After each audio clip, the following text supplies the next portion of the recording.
From the Arizona Daily Star and Tucson.com, this is the Wildcast.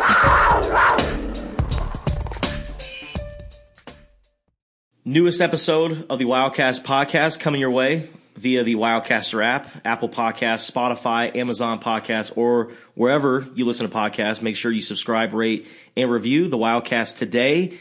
Guys, it is officially here. Arizona's season opener taking on San Diego State Saturday at the new Snapdragon Stadium. Myself, Justin Spears, here with Michael Lev. And we got the one, the only Arizona Daily Star sports editor, Ryan Finley. Hello. Back in the studio. I'm so happy to be here. We would be remiss if we didn't mention, hopefully, a listener now, Alec White. Yes. Who is off to greener but colder pastures, working for the Buffalo Bills. I'm happy to take his spot, and hopefully I can pick games maybe just a little bit better than he did. Do we remember what happened last year, Lev, with the picks? I can't even remember off the top of my head, like who won. Didn't it come down to me and Alec at the end? Yeah, definitely. And we picked the championship game, and I think I lost, but we decided that the winner had to buy lunch for everybody else. Yeah. Something like that. And he Does that sound skipped right? town before he bought Yeah. the lunch. Mm-hmm. Alec White. Damn shame. But Alec was kind of the Jimmy the Greek of our of our group, but you probably don't know what that reference is is. that Justin. like a bookie? Yes. Yeah, he was on the NFL Today, pregame show back in the day with Brent Musburger and Phyllis George and Irv Cross. Kind of really the predecessor to all of the pregame shows that exist now. And they had a very obviously diverse cast, and weirdly enough, they allowed gambling talk, which was verboten and anything related to the NFL forever and ever until the last few years. But yeah, very famous character in the history of NFL and sports pregame shows. And when was that? Like in the 70s, 80s. Yeah. That was very taboo Before for my them. time. Yeah, it was. Oh, yeah. Very taboo. Somehow they got away with it. Yeah. Phyllis George. Good Phyllis George reference. Yeah. Kind of everything goes in the 70s. That's just kind of how it was. All right, so we have a lot to discuss over the next half hour or so, and we're going to talk all things Arizona, San Diego State, and then we're going to give our game prediction later on in the podcast. We're also going to take a look around the rest of the Pac-12 schedule, some very interesting matchups. Utah taking on Florida? I mean, I love it. That is an early elimination game, if Utah wants to make the playoff. It's crazy. And it's crazy to think that a game you play on September 3rd could have real impact on your season. But this is the way football has become. And in the Pac-12, you get no break. They're not going to cut you any breaks in the Pac-12. And what's so difficult about this situation is Florida's unranked.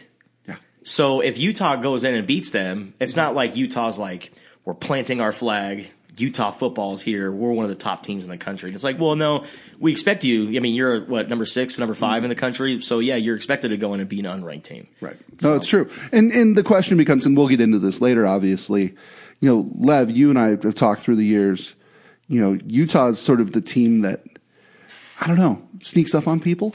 There's no sneaking up on people this year with Utah. They are sort of what everybody expects to be, the big hope for the playoffs in the Pac-12. How will Utah respond to being sort of the hunted as opposed to the hunter? We'll see.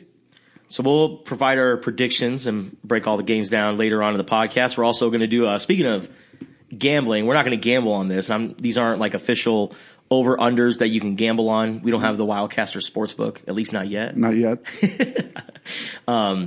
But we're going to do over-unders, things that I picked that we'll just take a guess on, including Jaden Delora's passing yards. Ooh, I like that.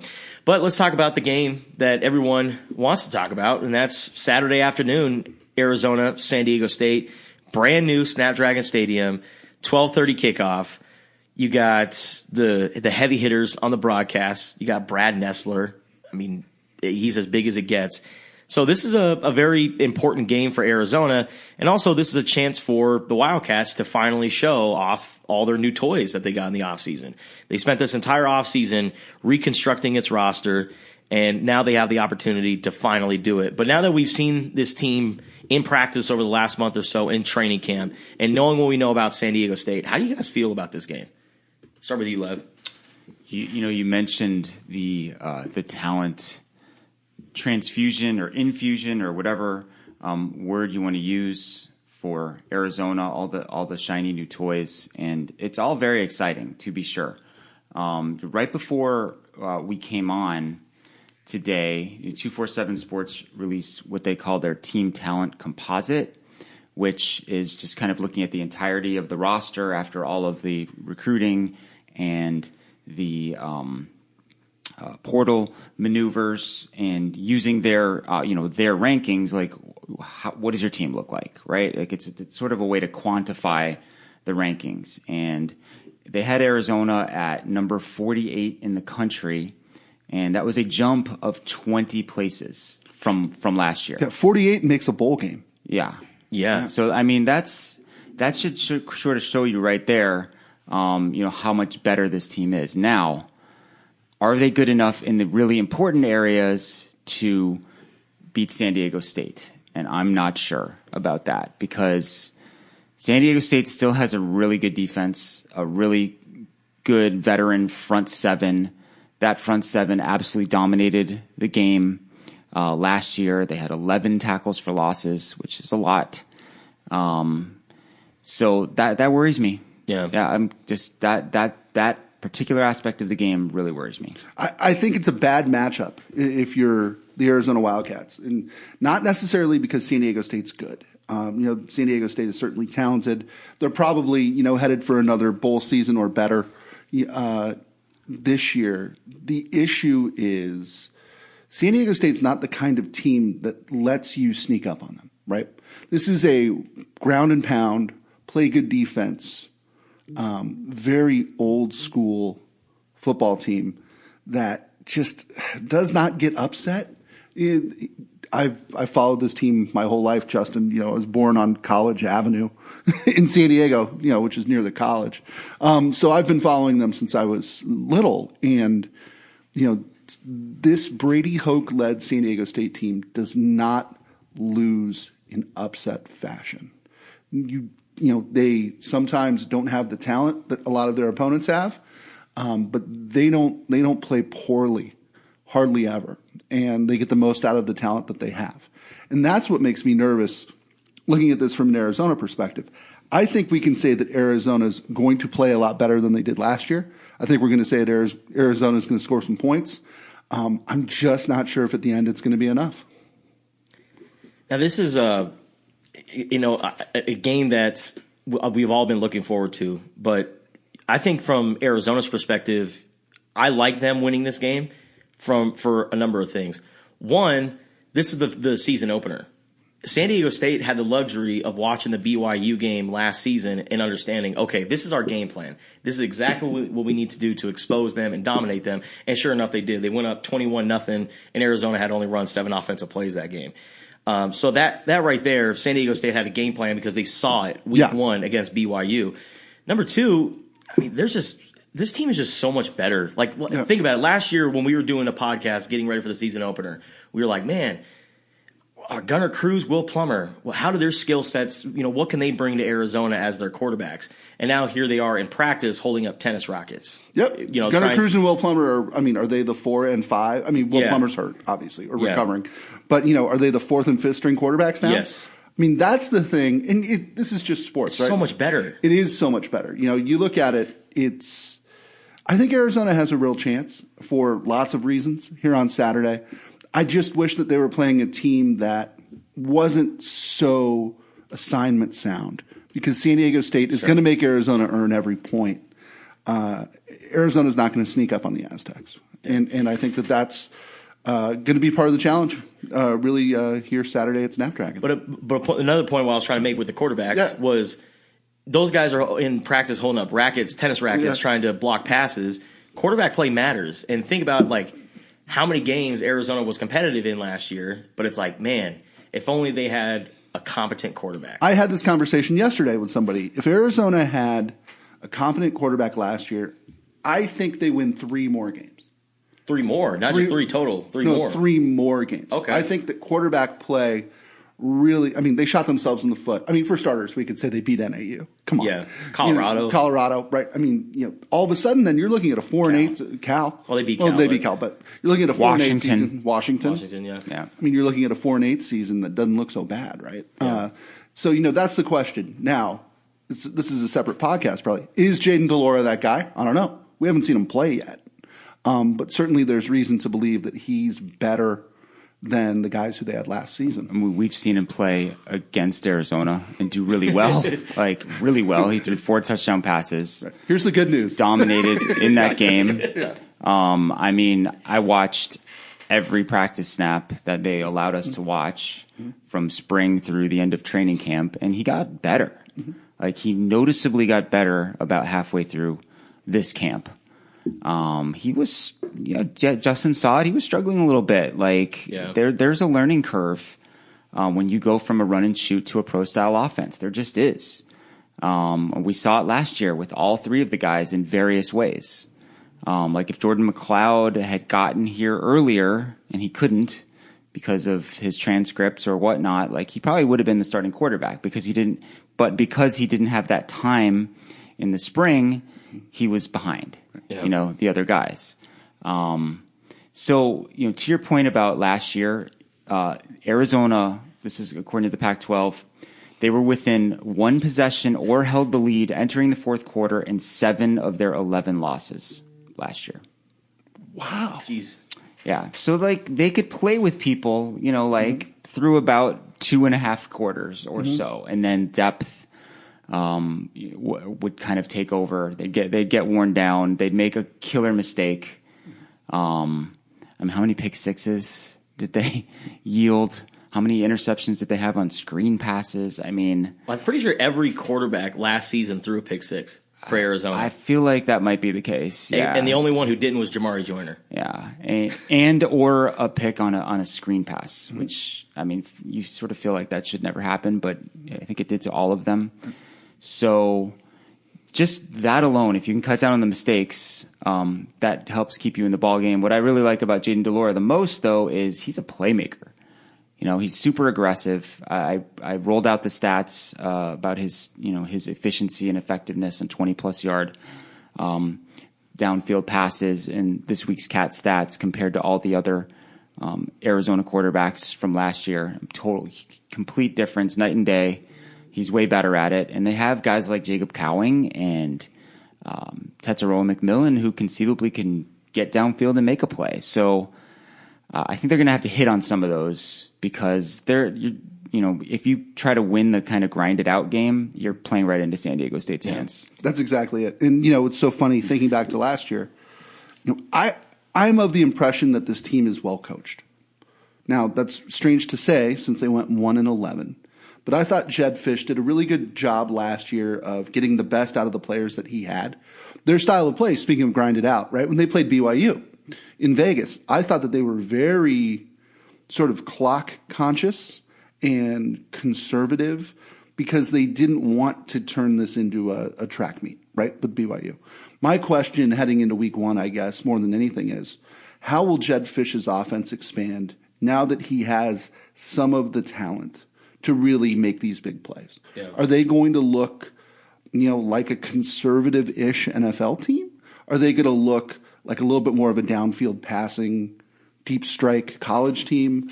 You guys have seen it in practice. I have not. But, is there reason to believe that Arizona can average, 26 points a game this year instead of 18? First play of the game, I'm calling it now. Very first play of the game is going to be a deep strike. They're gonna go for it all. They're gonna go for the home run, whether it's to T-Mac or Jacob Cowing. They're gonna take their shots. And that's the thing. They didn't really have guys like that last year. Like Stanley Berryhill, you get him on screens, short passes, swing passes. But Jacob Cowing last year at UTEP, he averaged almost 20 yards a catch. Right. T-Mac is this generational athlete that Arizona, has really never gotten. Right. Highest rated recruit ever. Former volleyball player, can jump him and get it. Those are the kind of guys that they have now. They didn't have that last year. Is he that much noticeably better than everybody in practice? Okay, I'm gonna gonna break a rule. I think he's Spider-Man. I'm gonna break a rule here and talk about something that we saw in practice that we're not supposed to talk about. We're not supposed to talk about How dare you. the in-season practices, but okay. We were there the other day. You were there, Justin, and a ball was thrown behind T-Mac on kind of like a slant or something. And he just reached out with his left hand. The ball's clearly like several feet behind him. He just snagged the ball, pulled it in. Wow. And like no one on the team even reacted to it. They're numb to it now at this point. Like, Because he does like it they so just much. seen it probably dozens of times already. All of us were like, "Oh my God, how did he do that?" Lev almost fainted. So he is supremely talented. I think he's just scratching the surface, really, like on how to use his body and use his skills. Like I think upside wise, if it all comes together, like he's a Mike Evans type of player. Okay. That would be my comp. That's for him. something. Yeah. So, Yeah. so San Diego State's DBs are going to be tested this week. Absolutely. Yeah. And I think Arizona's going to take their shots. And I think now that they have these guys, you're going to start to see the playbook expand a little bit. That's cool. It's exciting. That's super exciting. Super exciting. I hope so, at least. Yeah. Yeah. And we were actually talking about this yesterday. We did the good and the bad on radio. And I listed like a bunch of random people, and we said, okay, they're good at this, but here is their flaw. So, and we brought up Jed Fish. Yeah. We're like, Jed Fish is good at this, and we talked about all of the things that he did in the offseason, the renovations at the football stadium. Like, he has hit a home run at every single thing that he's done, but there's also some examples of him not coaching well, i.e. NAU, because NAU, they were like down to like the third string quarterback who's a true freshman. Like, that kind of stuff can't happen. You can't lose to NAU. No. And I think, the good part is, I guess, if you're looking at a silver lining, almost nobody who was on the field in that NAU game will be on the field Saturday at Snapdragon. There are so few returning players. Yeah. Jed Fish, by the way, I listened to him on a separate radio station the other day. And he was trying to tell a guy from San Diego that they have 70 newcomers and not 50. 70? And they went, and he went, I know, but he goes, the guy goes, well, what do you mean 70? He goes, well, if you take the guys who have never really played in a game for us, it's 70. And you go like, wow, 70 guys. And so, yes, we can talk a lot about last year. The reality is many of the impact players on this year's team probably don't even know that they lost to NAU last year. Yeah. All right, we'll talk more about that game. We'll not the NAU game. Arizona San Diego State. God, no more talk about No more talk about the NAU game. The Arizona San Diego State season opener. We'll talk about that later on in the podcast. To end it, we'll provide our predictions. All right, guys, let's talk some over-unders real quick. I say we're going to talk about the game later, and I'm going to say, okay, let's talk about what they're going to do in this game. All right, Jaden Delora, 233 yards. Are you guys going to take the over or the under for this week? I think I'm going to take the under. San Diego State's they're very sound on defense. Most of the returning starters they have are on defense. They had one of the top defenses in the nation last year. I just don't, I like your idea about turning into a track meet, going deep on the first play. Can the offensive line hold up and allow them to do that? I could see Jaden Delora passing for 215 yards and rushing for 50 in this game. I'll take the under.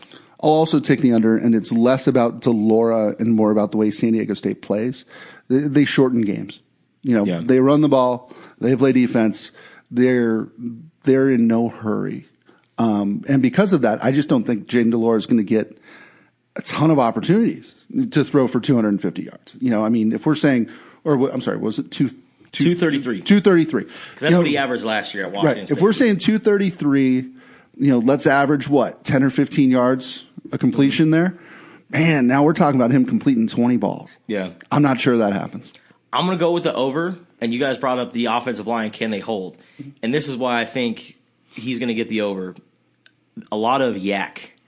A lot of yards after catch. Jacob Cowing, we talk about Stanley Berryhill catching a lot of screen passes and those kind of routes, but Jacob Cowing, I saw him take a screen pass and take it like 70 yards to the house in practice, right, and just carve up Arizona's defense. So I think I'm going to take the over, but I think it's going to be more so a lot of Jacob Cowing and all the other guys getting yak. Does he give you Mike Thomas vibes? Yes. He kind of gives me Mike Thomas a little vibes. bit, okay, for sure. Okay. All right, how about rushers over 100 yards, I'm going to put it at 0.5. I'm talking about just players in general getting over 100. One Wildcat? One Wildcat getting 100 yards rushing. No. I'm going with the under. I'm going with the under also. They have too many running backs for that. And San Diego State's good on And defense. San Diego State's good on defense. But, I mean, Lev, you can tell me, I mean, how many different running backs do you think are going to carry the ball for Arizona? I would say 4. Okay. 4. Those 4 being Michael Wiley, Jonah Coleman, DJ Williams, and Rayshawn Luke. Yeah. I'm really fascinated to see what they do with Luke. Yeah.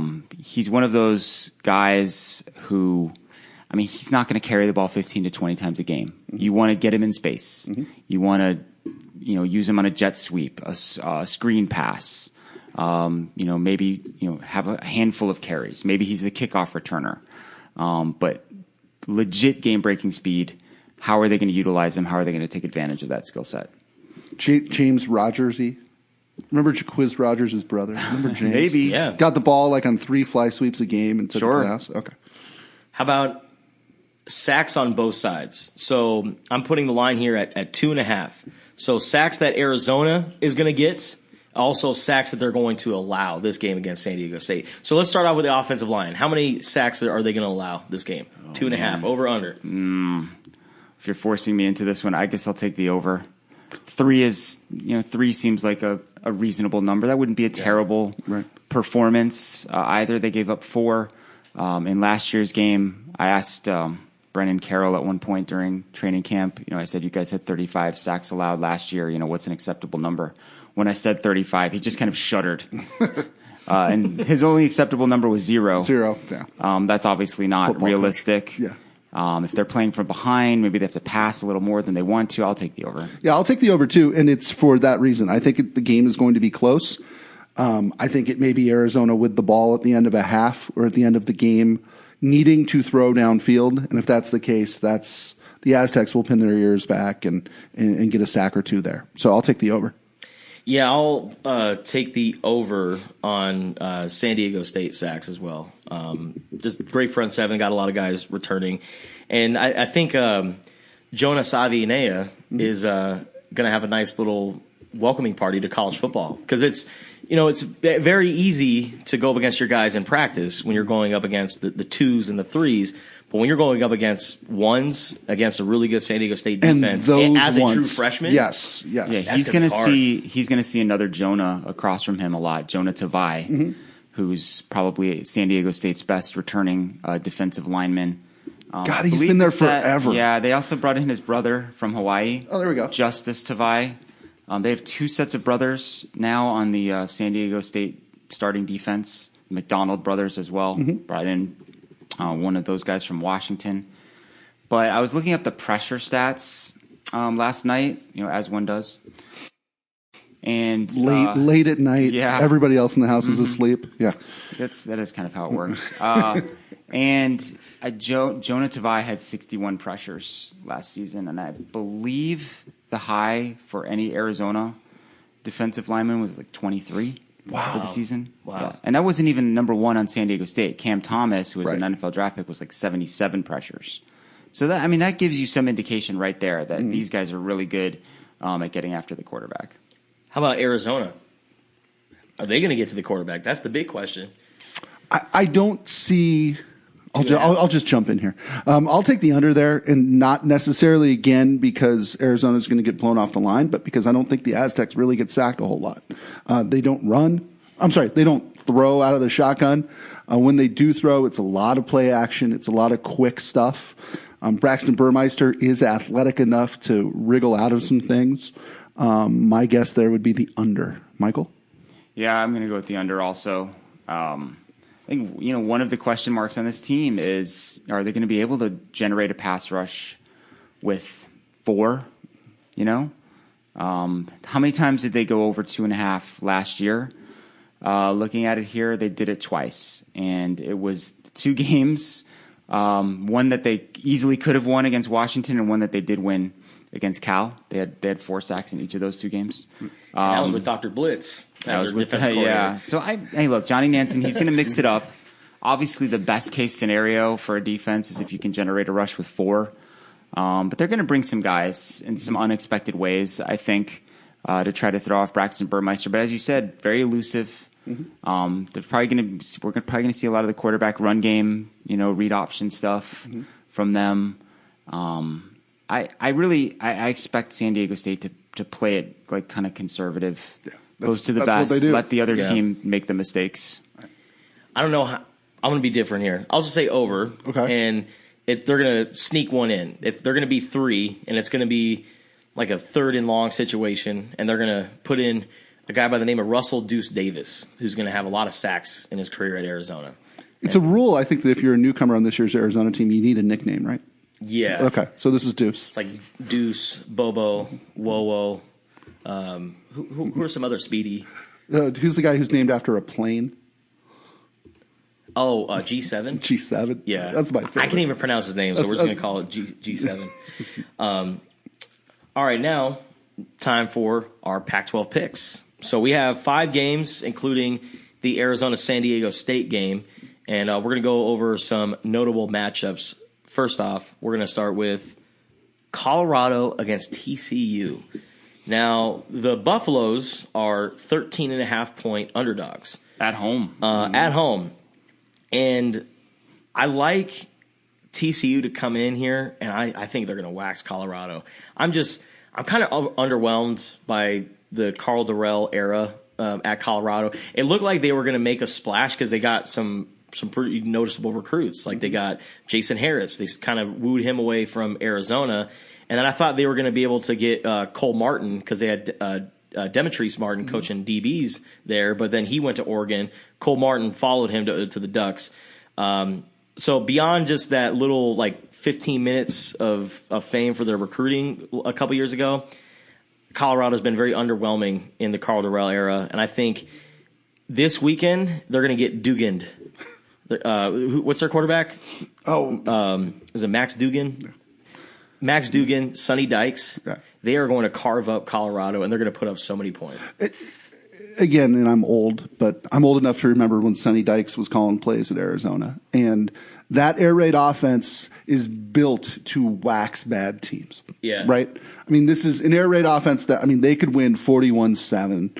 The way they even play, there's kind of no foot on the brakes there, right? It's a lot of just, we're throwing every down, getting guys in space. I like TCU and big. I think TCU is also going to win, but I'm going to take the points here. Okay. It's always a little kind of first game weirdness that goes on. This to me, even though Sonny Dykes is coming in with his offense, like you mentioned, an air raid, they're going to throw it all over. This feels like one of those quirky 13-7 games or something of that nature. I don't think Colorado is going to be very good this year, especially on offense. But, they do have home field, and that is a lot of points. So I'll take TCU to win, but Colorado to cover. All right, now moving on to Oregon versus Georgia. The Ducks and the Bulldogs, the defending national champs, playing against Oregon. Now, Oregon's got a new quarterback by the name of Bo Nix. Should be interesting to see what the Auburn transfer can do, but Georgia's a really tough team. And even though Georgia had a bajillion first-round picks, especially on defense this past year, they're the team that they don't rebuild, they reload, especially now with Kirby Smart. So I don't think that Oregon is really going to have a fighter's chance here, but I like Georgia to win by a couple touchdowns. But I think the line? 17 points. I think Oregon is going to probably keep it within a couple of touchdowns. But so I like them to cover, but I still like Georgia winning. I think this is a gentlemanly loss. I don't think that they're going to show up Dan Lanning in his debut against his old team. Against his old team. I don't think Georgia is going to show up Dan Lanning. I don't think that they're going to put up 54 points on a guy who they all like.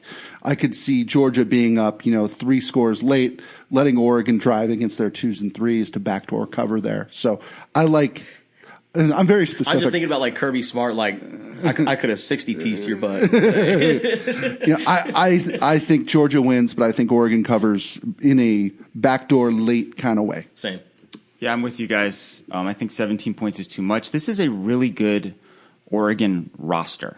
Right. Okay. Mario Cristobal did a great job recruiting.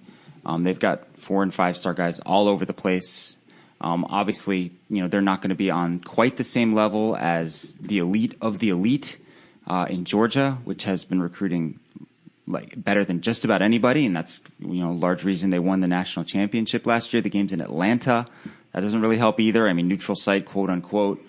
But Dan Lanning knows the personnel of Georgia better than anyone, right? I mean, he was the architect of that great defense. I could see this game being 24-16 or something of that nature. I just don't. I don't trust Bo Nix at this point, and it's like a large reason that I don't know what the ceiling is for this Oregon team. That despite that really good roster, might be the best just roster 1 through 85 in the Pac-12. Like if they had a sure thing at quarterback, I think they'd be a legit national championship contender. But they don't. I'm with you guys. I'm going to take Georgia to win, but Oregon to cover. All right, now let's move over to the Oregon State game. They're taking on Boise State this weekend. And the Beavers are 2.5-point favorites this week. This is a fascinating game. And I'm not sure if Leon Rice moves the needle for me at Boise State, but I like Oregon State to win this game, and I think they're gonna cover as well. I think they're gonna win by a touchdown or 10 points, and here's why: they're kind of like a diet Utah. When you look at the all Pac-12 preseason team, you look on their second team offense. They have Joshua Gray, Brandon Kipper on the offensive line. Shout out to Jim Mahalchek, great offensive line coach. That's right. And then you look at the first team defense, linebacker Omar Spates. So they got great offensive line play. They got a pretty solid front seven, pretty solid defense as well overall.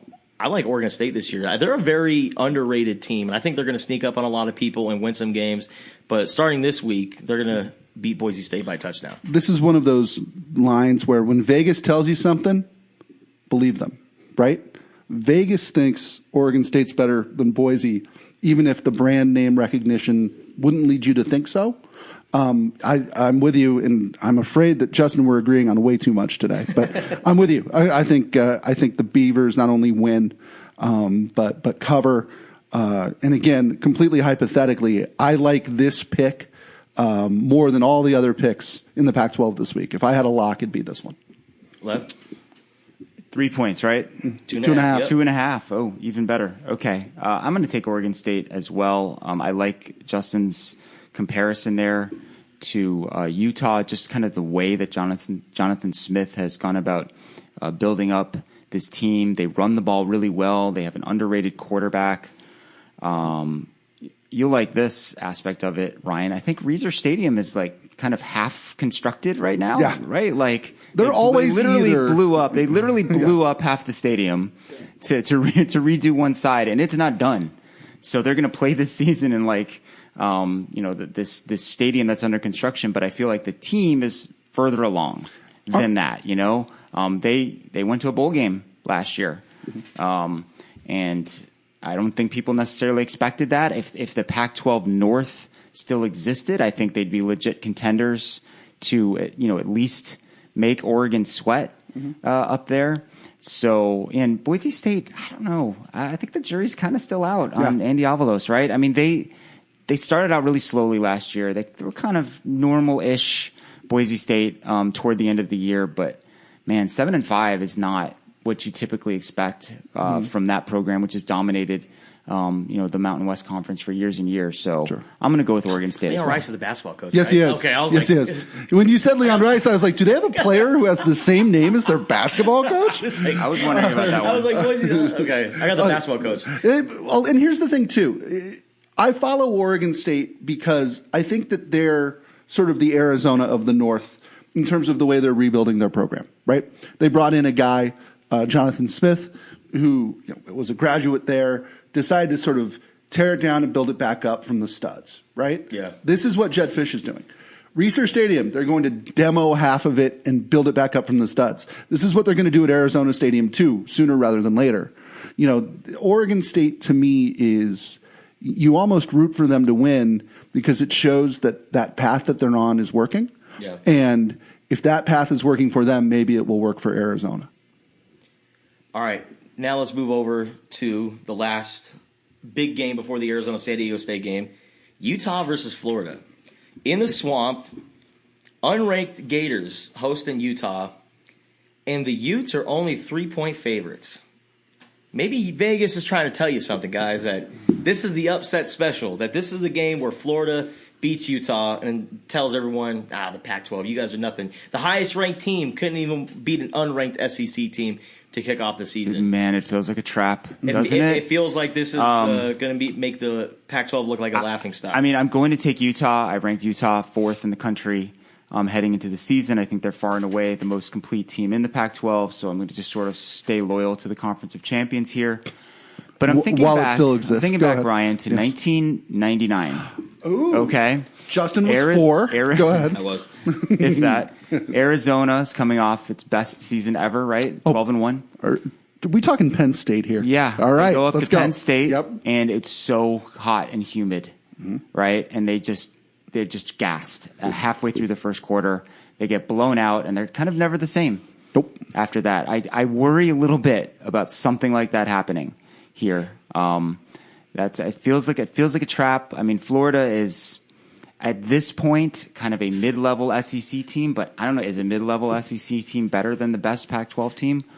We'll find out. It feels like a no-win situation, like you said. If it goes wrong, I mean, everyone's just going to be mocking the Pac-12, and Utah's in that unfamiliar position of being a favorite. But I'm still going to take the Utes because the coaching, the infrastructure, maybe the experience of being it's a spotlight game in the Rose Bowl last year will help them in this situation as well. Yeah. I mean, they lost that game, didn't they? Yeah, but super. I mean, look, their quarterback got hurt during the game, and they traded punches with a really, really talented Ohio State team for almost 4 quarters. Here's what makes me nervous with Florida. And again, I think Utah wins. I think Utah covers. I think that there are too many new things at Florida. An opener against Utah is not the time to figure out how your new coach coaches, right? However, average player ability. Do you think the average guy on Florida's roster is as athletic or more athletic than the average guy on Utah's roster? I mean, that's the thing that scares me. And maybe I'm living in the year 2003. You have to think that Florida has the players. If you look at that 247 talent composite that I referenced earlier, where do you think Florida comes in nationally? Well, hold on. Let's go over under. Ahead of or behind Arizona? Okay, ahead of Arizona. Okay, ahead of Arizona. Yeah, but well ahead of Arizona. Okay, 20th? 7th. Jeez. Well, there we go. And Utah's 32nd.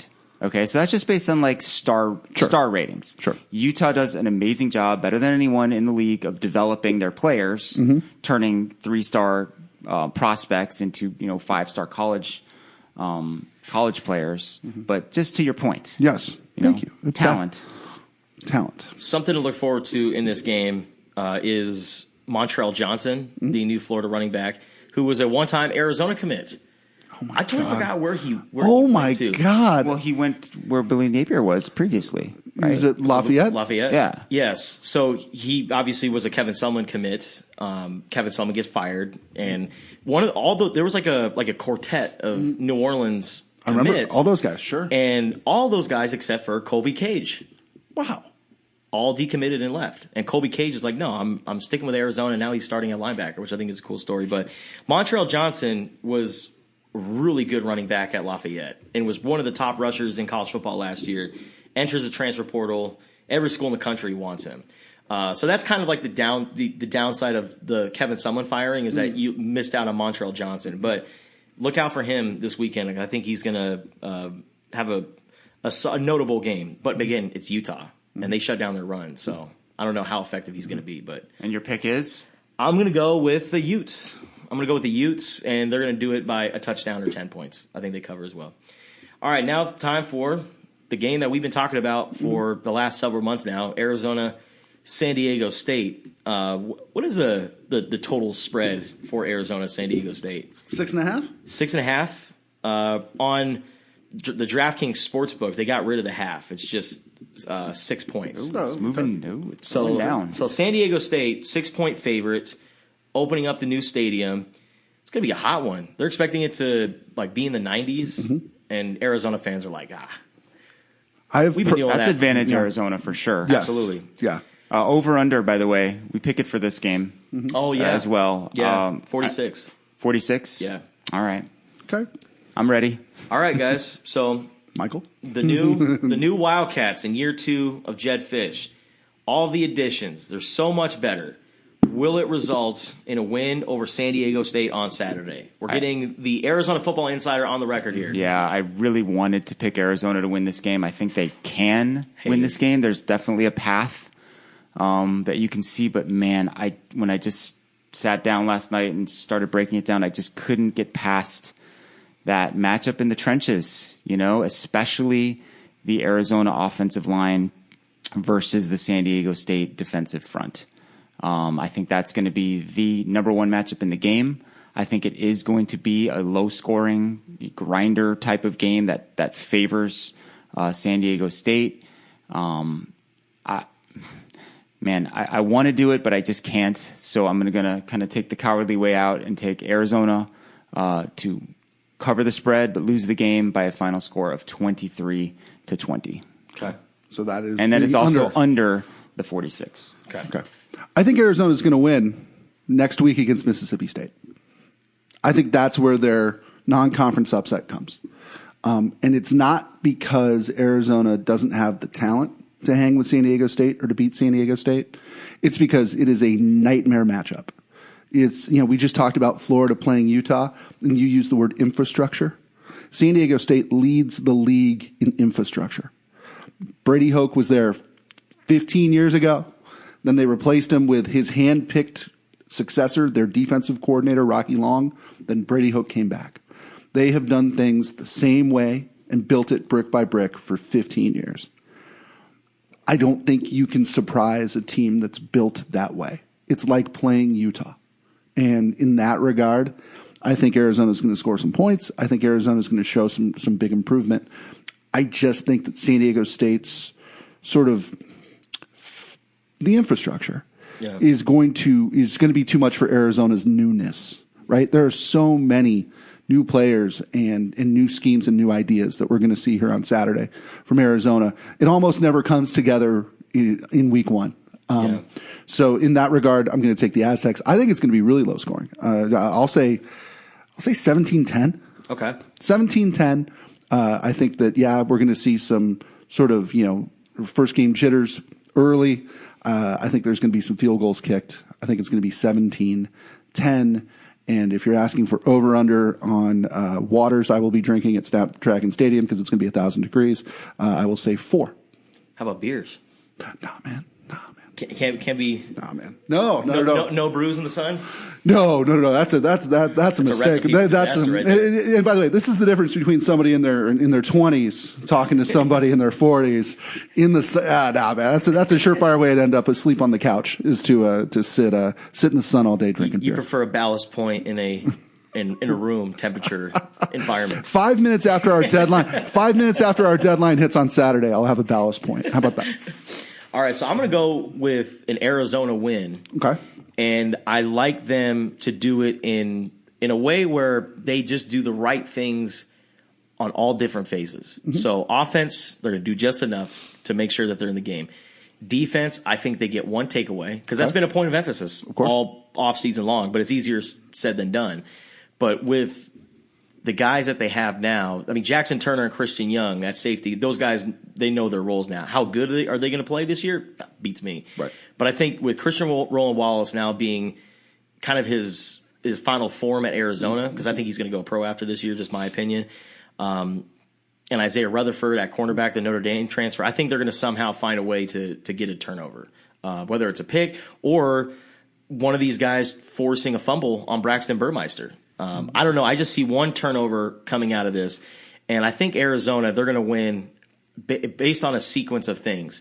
So they're going to have a drive where San Diego State's going to stop them, and then their All-American punter and Kyle Ostendorp is going to come out, and he's going to pin San Diego State like inside the 10 or the 5-yard line, and then Arizona will have a great defensive stop, force like a 3-and-out or something like that, and then get the ball back, drive down, and score with a minute 12 left. I love the specificity here. Yeah. And if I it can happens, totally see it happening. Here's the thing. And if it happens, next week's podcast will just be replaying that on a loop. Yeah. And yes. It's, that's interesting. I think that we all kind of have the right idea, sort of big picture, which is we don't think this is going to be a 38 or, a 40 to 37 football game. 24-20. Yeah. I think that, this is going to be a game that's, it's big boy football, to quote, Jim Harbaugh. Yeah. I mean, it's going to be trenches, running the football, time of possession.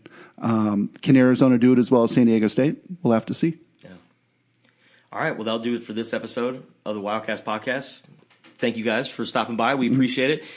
For all of our picks, for insight, previews, you name it, all things Arizona, San Diego State, you can find that on Tucson.com and the Wildcaster app. Thanks for listening. Asante came to TurboTax after graduating from culinary school and landing a job in the hottest kitchen in town. My hands are full all day, every day. I love it. Asante, as your TurboTax expert, I'll make your moves count, guaranteeing 100% accurate filing and your maximum refund. Sound good? Yes, expert! Switch to Intuit TurboTax and make your moves count. See guarantee details at turbotax.com/guarantees. Experts only available with TurboTax Live.